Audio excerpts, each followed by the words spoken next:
Bienvenidos a todos. Hola, soy George.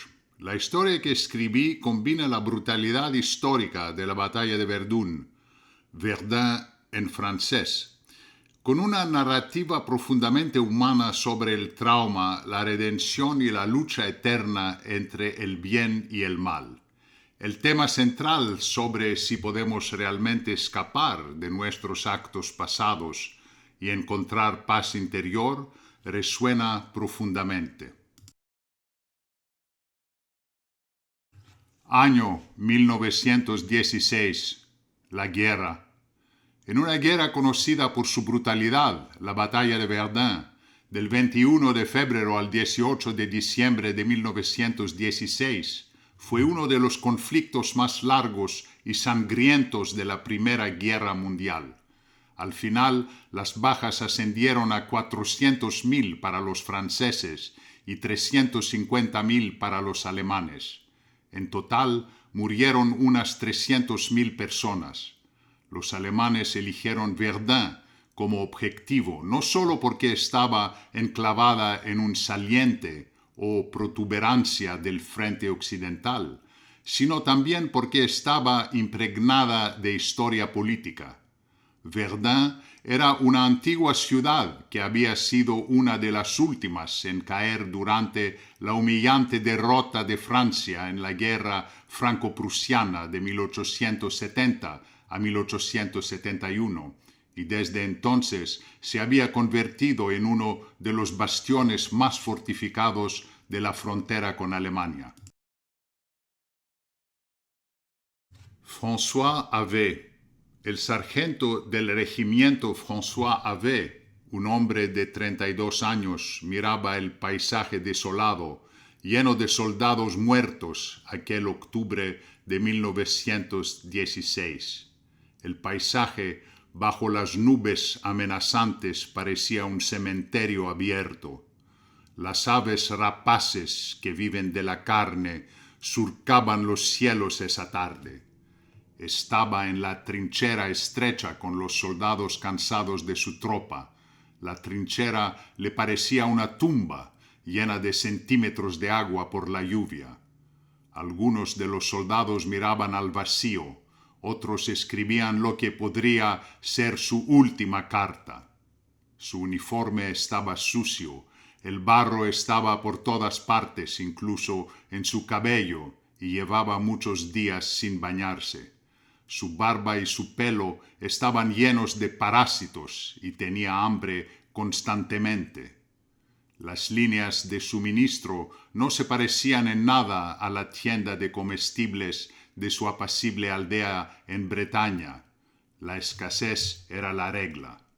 No había madre que lo consolara, solo la muerte, el diablo rondando invisible a los hombres, mirándolos con sus ojos hambrientos, listo para llevárselos muertos desfigurados.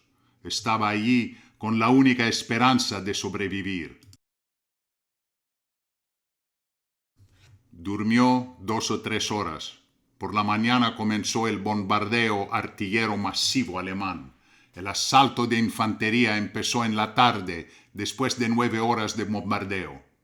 La trinchera con su búnker fue rodeada casi inmediatamente después de que el bombardeo se detuvo. ¡Disparad! ¡Por amor de Dios, disparad!, gritó Duchesne. ¡Es imposible!, gritó un soldado. ¡Están allí, cientos de ellos, a 6 metros! ¡Es una locura, teniente! Están allí, se lo aseguro. Más de 100 han rodeado el puesto. La niebla era densa. Su amigo Armand fue capturado y mientras se lo llevaban fue testigo de las oleadas de tropas alemanas, algunas armadas con lanzallamas que destruían con fuego los búnkeres franceses. También fue testigo del momento en que el teniente Boulanger murió en uno de ellos. Los supervivientes de la primera línea intentaron defenderse con granadas. El sargento Havet y los 15 hombres que tenía la noche anterior, de los cuales solo 6 seguían armados, vieron cómo la trinchera 12 caía en manos enemigas. Decididos a retirarse a la trinchera S6, los hombres de AV lograron realizar ese movimiento, pero él se quedó porque no tuvo tiempo de retroceder. Con su fusil, con solo 8 cartuchos, derribó a 4 alemanes y regresó a su trinchera, un puesto de escucha donde se puso a cubierto. AV permaneció allí hasta el anochecer y, sorprendentemente, pudo cruzar las líneas alemanas y llegó a Varsovie al día siguiente. Las trincheras S6, S7 y S8 fueron rodeadas y atacadas con lanzallamas y granadas. El teniente Fougier solo tenía a su alrededor a 4 soldados no heridos cuando recibió un disparo en el pecho y murió en el acto. El subteniente Pagnon, que también luchaba al frente de la sección, fue horriblemente desfigurado por un lanzallamas y murió ciego en un hospital alemán pocos días después. Los sargentos Cousin y Moulinet, junto con el cabo Laurent, seguían luchando para detener el avance alemán con granadas, y el sargento Plisson, revólver en mano, combatió hasta que también cayó. La novena compañía dejó de existir.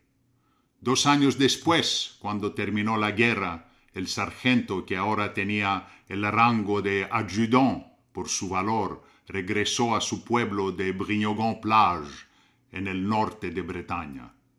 Era un hombre fracasado, deprimido. Su madre no lo reconoció de inmediato.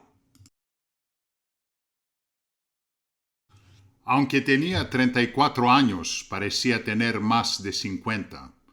Su pelo había vuelto gris y sus ojos mostraban una mirada llena de sufrimiento. Tenía pesadillas casi cada noche. El padre de la iglesia iba a veces a su casa y conversaban durante horas. El padre Jean-Paul intentaba explicarle que Dios era todavía presente. François poco a poco se dio cuenta de que la única manera de escapar de su destino amargo era hacer algo bueno por los demás. No tenía ilusiones de paz, pero no quería quedarse en el sufrimiento y vivir sin amor. Por razones sentimentales, motivos de vergüenza y de fe, siguió la ruta del sacerdocio. Participó en encuentros vocacionales y el padre Jean-Paul lo ayudó a ingresar al seminario. Después de algunos años, François recibió la ordenación diaconal y después la sacerdotal del obispo. Ahora tenía 41 años. El obispo lo asignó a una parroquia. El padre François se sentía seguro. El horror de la guerra era un presente, pero él podía ayudar a los demás, escuchar sus sufrimientos, entender las razones y, como lo hizo en las trincheras, luchar contra el mal. Su misión como soldado había cambiado. Se veía como un hombre destinado a hacer el bien. Ayudaba mucho a la gente. Los años pasaban. Una noche de noviembre, ya en sus 60 años, escuchó un ruido en la iglesia. Salió de su habitación para verificar y encontró a un hombre vestido con ropas negras. Por un momento se asustó, pero después reaccionó como si estuviera en la batalla de Verdun. Tomó un candelabro y lo descargó por instinto sobre la cabeza del ladrón, que explotó. La sangre se derramó por todo el suelo, pero no había un cuerpo. ¿Quién era aquel hombre?, se preguntó asustado. Pensaba que era el diablo o un fantasma de la guerra que había venido a buscarlo por vergüenza, por sus hechos de antes, por sus actos durante la guerra. El padre limpió el suelo y no dijo nada a nadie. Al día siguiente, durante la misa, habló del amor y de la absolución, de los crímenes y del perdón. Los feligreses lo escuchaban atentamente, excepto un hombre en el último asiento, en el fondo, en la sombra, vestido de negro, que tenía una sonrisa irónica en los labios.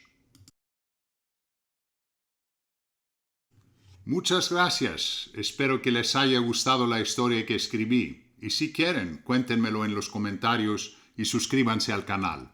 Me encantará leerlos.